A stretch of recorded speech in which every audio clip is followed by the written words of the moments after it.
नमस्कार मित्रों, मैं हूं डॉक्टर हरिनिवास। चैनल है संस्कृत साहित्य एवं संस्कृति। आज दिन है एक सुंदर कथा प्रसंग सुनने का। इसमें हम आपको अच्छे अच्छे भक्तों की अच्छी अच्छी कथाएं सुनाते हैं जो हमारे जीवन के लिए कुछ उपयोगी सिद्ध हों या शायद हमें कोई इस प्रकार की प्रेरणा दे जाएं जिससे हमारा जीवन सफल हो जाए।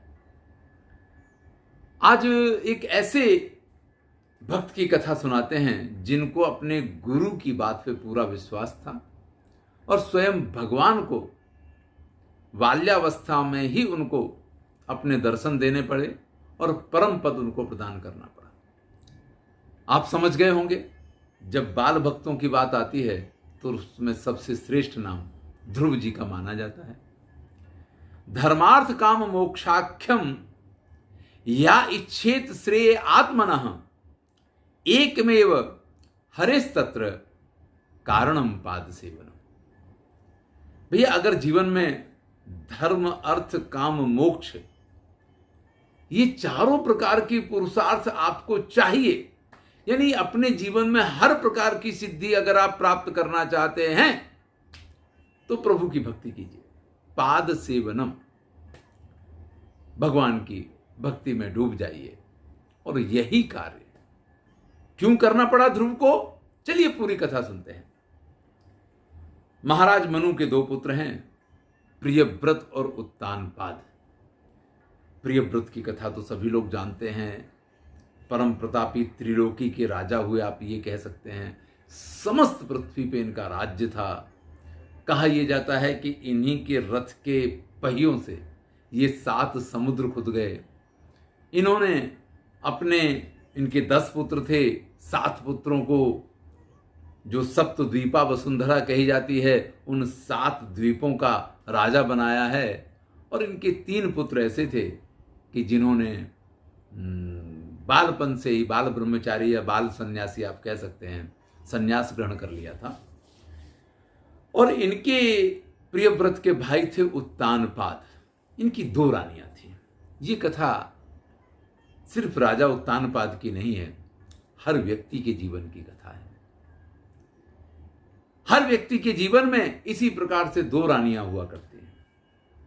यहां पे इनकी 2 रानियां हैं। एक का नाम है सुनीति और एक का नाम है सुरुचि। अब आप जानते हैं कि हमारे सामने भी हमेशा यही 2 मार्ग रहते हैं।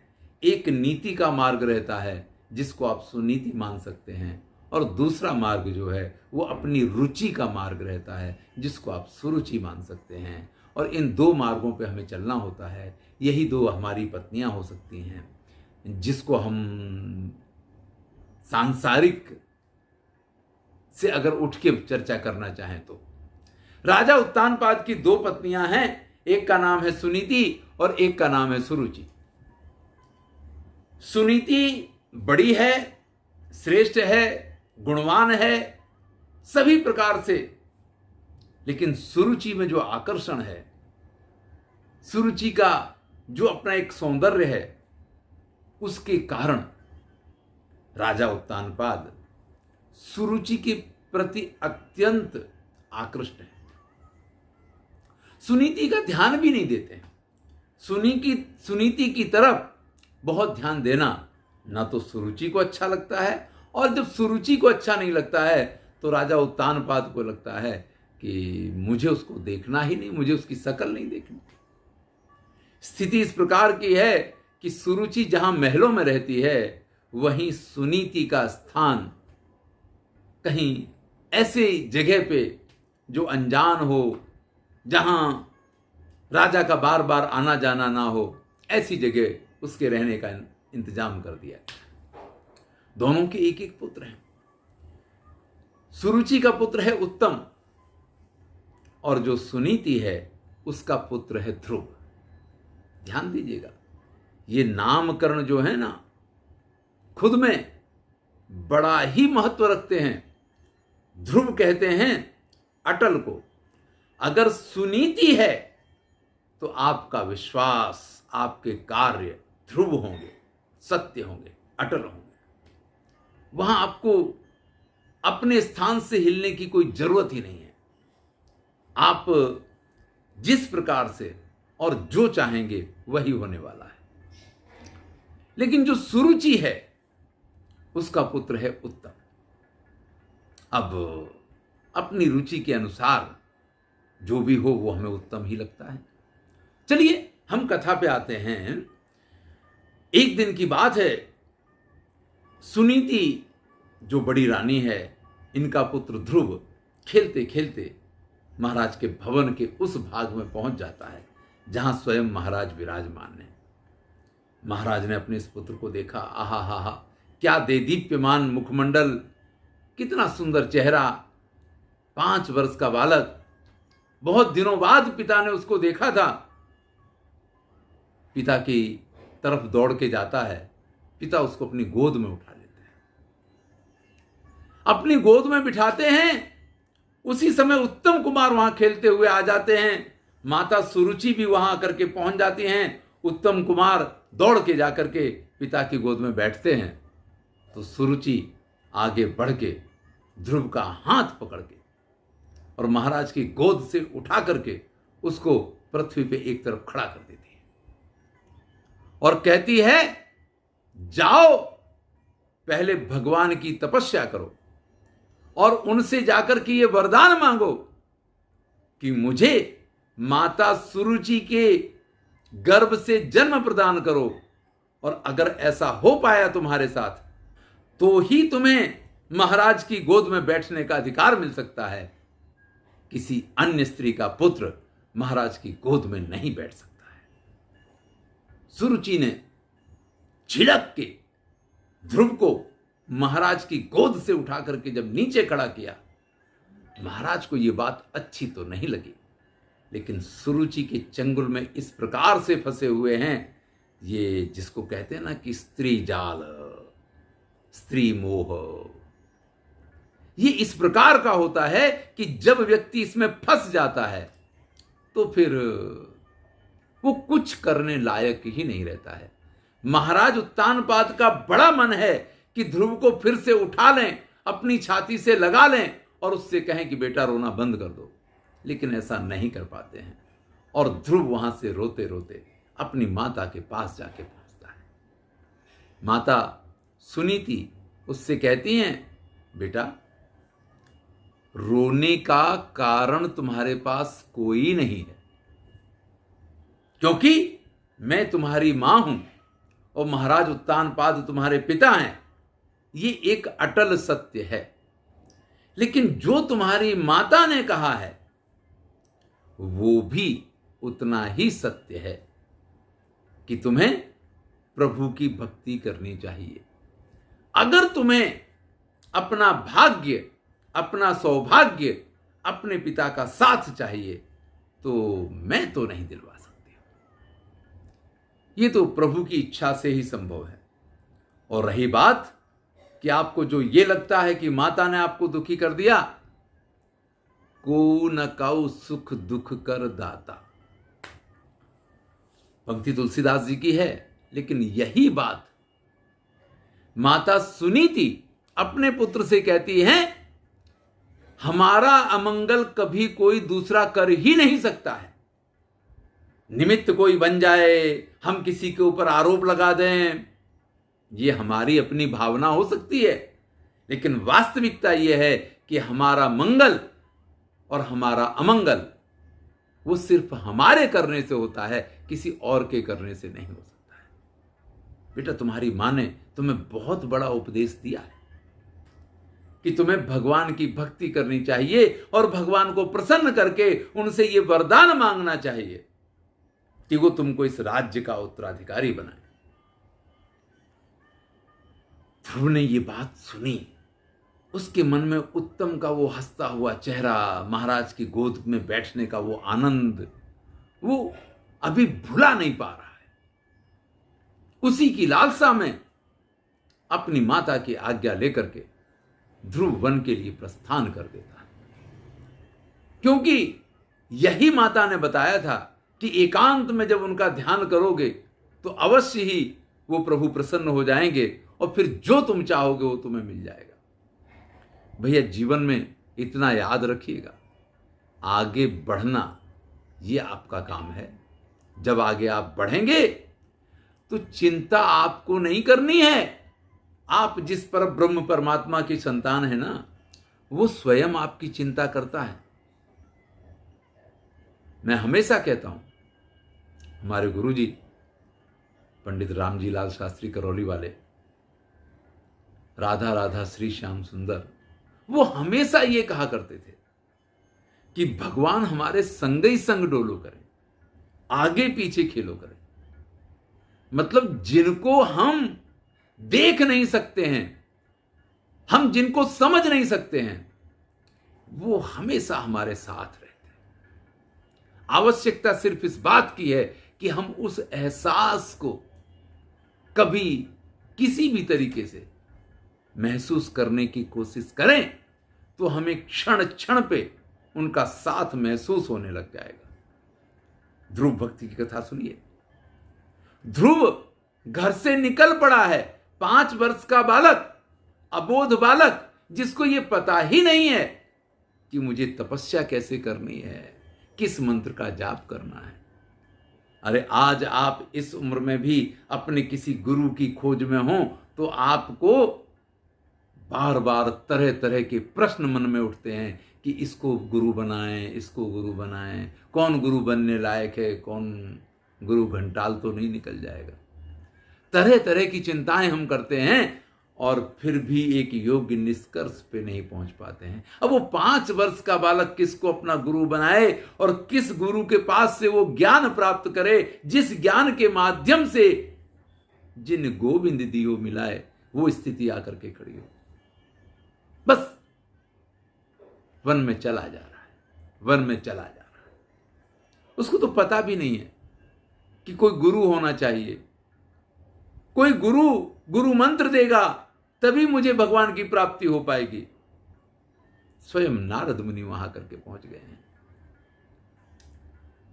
यही भगवान की माया होती है। वो हमेशा आपके मार्गदर्शक, आपके पथ प्रदर्शक बनके आपके आगे पीछे चलते रहते हैं, घूमते रहते हैं, और जो हमारे और आपके लिए श्रेष्ठ होता है वही कार्य वो किया करते हैं। ये बात अलग है कि चूंकि हम उनकी मर्जी में अपनी मर्जी मिला नहीं पाते हैं, इसलिए हम दुखी होते रहते हैं। एक बार ये निर्णय मन में कर लो कि आप जो करते हो, हमारे गुरुजी कहते थे, भगवान जो करता है वो अच्छा नहीं करता है, भगवान जो करता है बहुत अच्छा करता है। अच्छा करने का प्रयत्न तो हम सब करते हैं, लेकिन वो जब कुछ करता है हमारे लिए तो बहुत अच्छा करता है। आज नारद मुनि ने आकर के ओम नमो भगवते वासुदेवाय, बेटा इस मंत्र का जाप करोगे ना तो आपको भगवान विष्णु के दर्शन होंगे। ध्यान रखना, इस वन में तरह तरह के पशु पक्षी प्राणी हिंसक ये वो, मतलब इतनी तरह की समस्याएं हैं। इन सभी समस्याओं का जब सामना कर पाओगे ना तो ही भगवान तुम्हें मिल पाएंगे। ये भैया ध्रुव के लिए खाली उपदेश नहीं है उनके गुरु का, ये हम सबके लिए उपदेश है।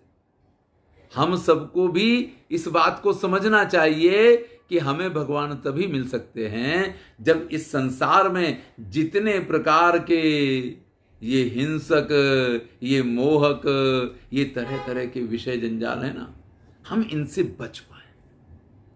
ध्रुव का ये सौभाग्य है कि उनकी उम्र ही 5 वर्ष की है, इसलिए बहुत सारी चीजें, काम क्या होता है, क्रोध तो आता है बच्चे को, लोभ क्या होता है, मोह क्या होता है, जितने बड़े होते जाते हैं हम उतने इन सब चीजों से बंधे जाते हैं। अभी ध्रुव बच्चा है और इन सब चीजों से अलग है। उसको तो एक ही बात का मोह था कि मेरी माता ने, मेरी सौतेली माता ने मुझे मेरे पिता की गोद में से उठा के जो नीचे पटक दिया, मुझे भी उस गोद में बैठना है। चाहे मैं मां सुनीति का पुत्र हूं, लेकिन उस राजा के गोद में बैठने का अधिकारी मेरी मां ने कहा है, मुझे भी वो अधिकार है और मुझे वो अपना हक, अपना अधिकार चाहिए। गए तो इसीलिए।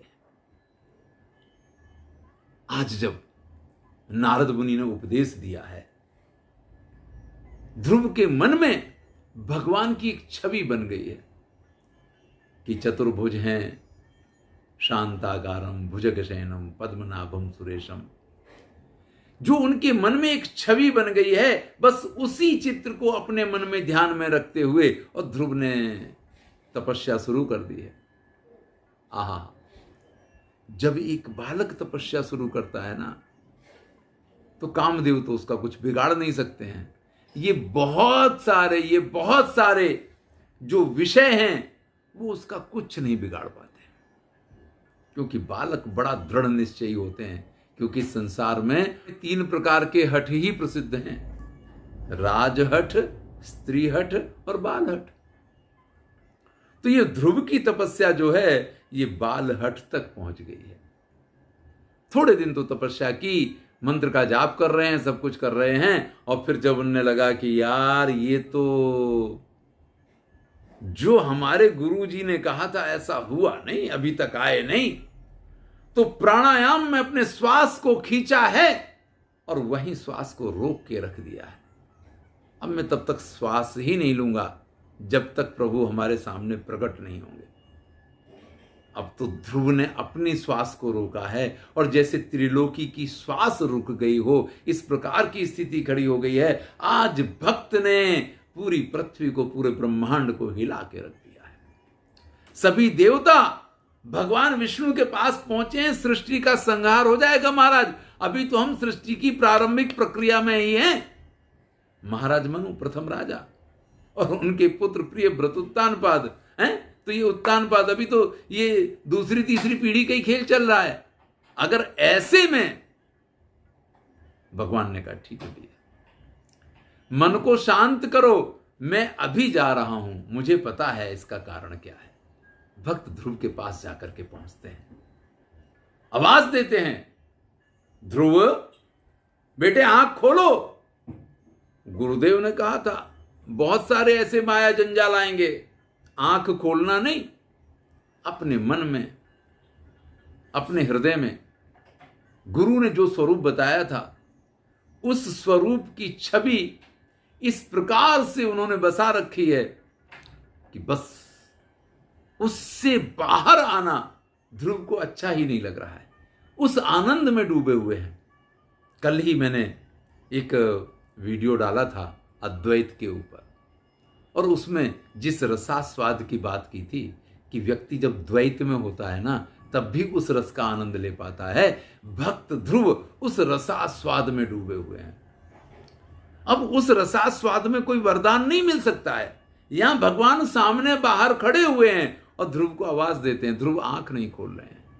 फिर भगवान ने उसके हृदय में जो चित्र प्रतिबिंब बना हुआ था, गुरु ने जो चित्र खींच दिया था, उसको आंखों से ओझल कर देते हैं। जैसे ही भक्त ध्रुव के हृदय में से वो चित्र ओझल हुआ है, वो छवि ओझल हुई है, वैसे ही एकदम से घबरा के आंख खोल लेते हैं ध्रुव, और सामने क्या देखते हैं, आहा हा हा, वही जिसके दर्शन वो अपने अंदर कर रहे थे वही सामने खड़े हुए हैं।